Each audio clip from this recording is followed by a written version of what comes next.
For those of you that don't know me, my name is Brian Hart. Pastor Lawrence and I recently had a meeting to discuss a few things, and one of the topics we discussed was tithing. I shared my personal experience with him, and I'd like to share it with you all. Back before my wife and I were married, while we were dating and getting serious, we attended the same church. Her and I had a discussion at that time about tithing, and we had decided that we were going to give 10% of our paychecks.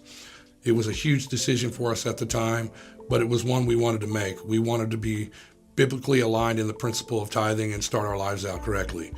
So we did. Every payday we tithed, and the blessings that came from that were amazing. The work that the Lord did in our lives was unbelievable. For example, we got new jobs. Both Lori and I received new jobs that we worked that were going to provide more money, better benefits, and a better start to our life. We started receiving money in odd ways, what I call odd ways. I knew they were godly ways. I received a refund check, a large refund check from OG&E one time, and didn't know what it was for. It was for an account that I had years earlier for a deposit I had put down. I received a second final paycheck from the company I left to take the new job that God had provided. I even called them and said, "Hey, I think you've made a mistake here. I already received my final paycheck."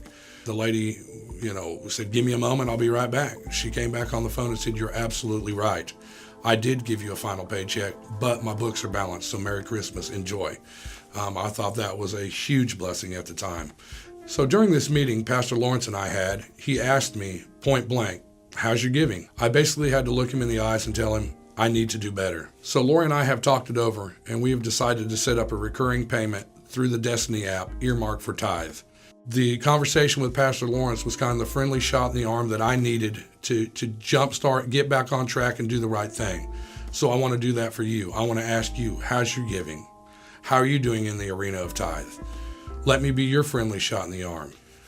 I can tell you from personal experiences, God will do what he says he will do. Test him on that and see what happens.